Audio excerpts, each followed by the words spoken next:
Greetings.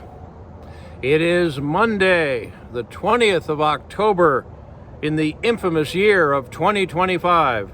I'm Thomas Caldwell of the Aurelian Column, on the road, and this is the Monday Morning Report. Weekends. Remember when there used to be times when we got to relax and take a deep breath and get away from the craziness of the world and not have to embrace it? Well, everybody knows about No More King's Day, which makes no sense at all, made no sense at all, and was made up of people who have no sense of all. No sense at all around. It was a joke, but it was a very dangerous joke. I don't know if you got wind of it. I didn't go to any of these events. I learned a long time ago that when a whole bunch of woke, leftist, insane Marxist, really not Marxists anymore, they were at least serious. But when a lot of crazy people get together, it's a good idea to stay away. I mean, that's usually the way things should go, right? Well, Halloween costume tryouts. I saw people dressed up as sheep. One thing I didn't see, and that was a lot of black people, Hispanic people, and people from the Asian subcontinent and the Far East. People who were ethnically not white people. They were mostly old people, and it could be argued that, well, they were pretty self-hating if you think about it.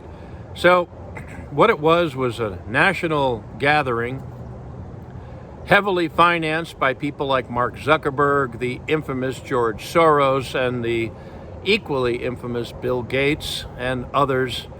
Basically, a bunch of billionaires pay a bunch of spoiled, rotten, burned out ancient hippies to complain about, I'm really not too sure. Anyways, there was a lot of Antifa flags being flown. You realize that the rest of civilization and history itself is just shaking their head in disbelief right now. I would much rather we got invaded by some other foreign country and they came in and honorably conquered us than we just give up the ghost in the way we're doing. Now, one of the bad side effects that we're not hearing about is that this has driven an even further wedge between the Democrats and Republicans in Congress to come up with some sort of spending arrangement. And that could cause more turmoil than I think either side is prepared for, and we'll get to that in a minute. Let's see now, but No More King's Day was a joke. I doubt many of these younger people, and there weren't many of them, most of them were what they call despairingly Q-tips. Old, bent, white hair. Not myself, although I do have the white hair, but I don't abide by that sort of philosophy, but you know what I mean. It's hard enough to remember things when you're our age, but it's even harder when you grew up thinking weird thoughts about reality. It's not going to affect anything, except it's going to cause trouble in coming to a spending arrangement because the Democrats and Republicans are hating each other even more. The country's getting even more divided. This is not something good. This is not something that's going to last. Let's go into some other things that are in the world now. Then we'll go into some other reality checks. Gaza and Israel are starting up again, apparently. I went to sleep last night hearing about Israel bombing Gaza, Hamas breaking the ceasefire. And, okay. Is anyone surprised? Really? The term peace deal in that part of the world is a contradiction in terms.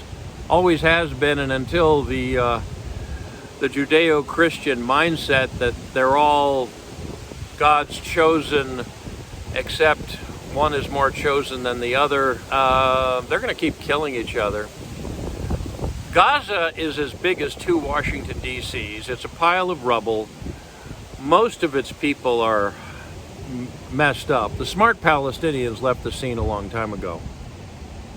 Reality check. And people are still talking about a Palestinian state. Well, that ship or that caravan, that left a long time ago and is never coming back. There's nothing to make a state with. There's no land. There's no competent people to run it. Nobody's going to want to see an Islam. It's just not there. There's no infrastructure anymore. And all the money that was poured into that place that could have turned it into a Singapore or a Hong Kong or a Cayman Islands or some sort of major financial center, which would have made everybody's life a lot better off. Well, no, that was all spent on tunnels, guns, bombs. It's over. The Israelis won, like it or not, like them or not. The Israelis won. The Palestinians threw it away. So all of this grandstanding about a Palestinian state is nonsense. Total nonsense. So what's there left to be done? Well, that's going to be up to the Israelis, really. Actually, they run the United States at this point. That's politically incorrect, but it's true. And at the same time, the U.S. is, I honestly, I don't see a good outcome anywhere around.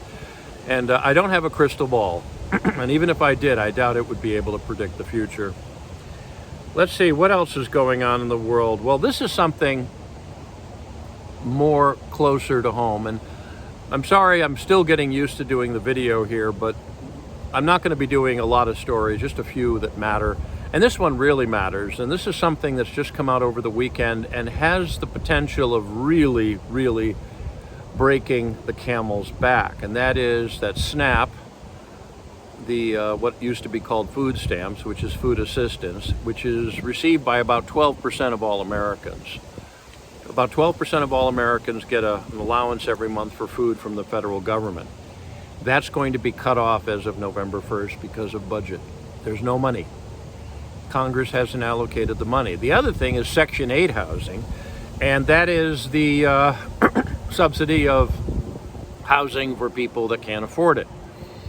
And I don't have any statistics at hand on that one, but it's a substantial amount of people that need help in living with a roof over their head. Now, there's a lot of fraud and waste. Always. It's not all of it. A lot of it needs to be done away with. But the vast majority of people that are receiving Section 8 housing and the vast majority of people who are receiving SNAP, food assistance from the government, they need it. Okay? They really do. And winter's coming. That is going to be a problem, because when you start driving people into hunger and driving them onto the street, I don't know how quickly it'll take for people to lose their homes, but it would probably, within a couple of months, if you don't have money to pay your rent, you're out on the street in winter. That's the sort of thing that drives people to the point of desperation where they start to get violent. And I don't mean just throwing rocks, I mean throwing things much more dangerous and using weapons like firearms, of which there are plenty in this country. So, although the people in Congress who go in there with very little money and always become multimillionaires within a few years for some reason, even though their salaries are about $150,000 with some benefits, nobody is being fooled by that. We have very corrupt people in Congress, very corrupt, on both sides, but the vast majority is on the Democratic side.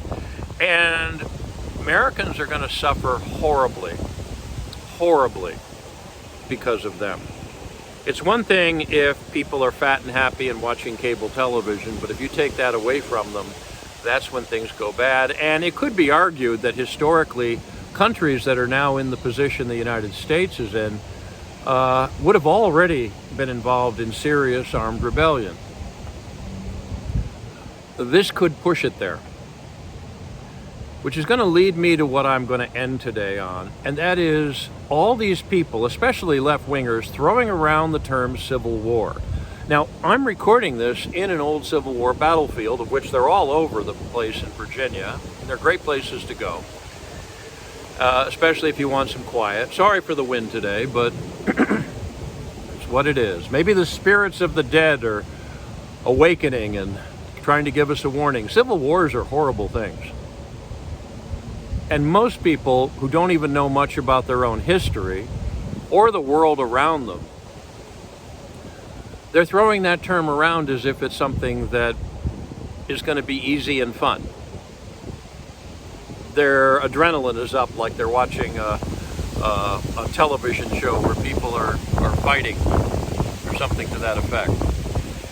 And I assure you, that's not the case. And it wouldn't go off like something that happened in the 1860s. It would be a bunch of people gunning for each other and a lot of blood, a lot of mayhem. And if the government loses control, the rest of the world's not going to sit idly by and just watch. No one ever thinks about the logistics of a civil war, like who would divvy up the aircraft carriers. I believe the United States has 11 aircraft carriers currently in service, and there are a few more that are being put together down in Norfolk and elsewhere, I think. No, I think Norfolk is where they build them, down here in Virginia. Who's going to divvy those up? Nuclear weapons. Who's going to divvy those up? Montana, which is home to a whole bunch of intercontinental ballistic missiles, they're going to become a nuclear power? Not many people live in Montana. And I doubt the people in Montana want that sort of power anyways. They tend to be very down-home folk. But no one's talking about the prisons. The United States has a massive, massive prison population. I believe it's the largest in the world at this point. Partially because somebody thought it would be a good idea to privatize the prisons and turn them into profit centers, and that's a story unto itself. But what if all these prisons that have a lot of very dangerous, nasty, horrible people suddenly find themselves without money? The guards aren't going to be paid. You think they're going to stay on the job? There's no food to feed them. You think that they're going to starve them all in their cells? Can you imagine if the 2 to 3 million, I believe it is, prisoners in the United States, a significant portion of whom are very dangerous, what would it be like if they suddenly got released in the midst of a chaotic mayhem where everybody's trying to shoot each other? This is why at the Gettysburg battlefield in Pennsylvania, in the northern side where General Buford showed up and actually started the fight with the Confederates, there's an eternal flame there that was dedicated in 1937, as I recall. A lot of Civil War veterans were there, and they all said that never again should this ever happen on American soil. I think we might be past the point, though, where some sort of conflict is going to be avoidable. I like to think not. But it's really, really a dangerous time. And we have generations of people who've grown up with computer games and television fantasies and Hollywood fantasies about killing, about guns, about turmoil. And for those of us who've been in the news business, who've actually seen that sort of thing, believe us when we tell you you don't want that. So I don't know what advice to give except to try to start reaching for some critical sanity. Critical thinking, critical sanity. We need that now more than ever. We'll see what happens in Congress if they finally come to some budget agreement, but it's looking more and more now like they won't. They want chaos. The leftists in this country want to see it destroyed. They've made no secret of that for decades. They want to see the United States gone. And too bad so many of the other side, we call them conservatives, but there's really nothing you really want to conserve these days. They're going along with it. An unstoppable force and an immovable object. Which is going to win? Don't know, but people like us are going to get caught in the middle, and it's not going to be fun. That's it for today. If you appreciate my work, Please like and subscribe and share with your friends and share with your enemies, because I tend to upset a lot of them. And please consider a paid subscription or a donation for new equipment. I really do need it. And it helps keep the lights on, or keeps me walking in the parks, literally and physically. I can be reached at feedback@aureliancolumn.com. That's feedback@aureliancolumn.com. I'm up on X. My handle there is MICCAMPEN. That's MICCAMPEN. I'm on other social media platforms as well, but not Facebook. This podcast originates at Substack. My handle there is aureliancolumn.substack.com. I'm also up on Apple Podcasts and Spotify and other such platforms. And you can also find me on YouTube, since I'm now doing video more. Until we meet again, be good, be safe, be vigilant, and remember, Clown World and the deep state must be destroyed. And don't pray for peace, pray for sanity, because then peace will follow. Good day.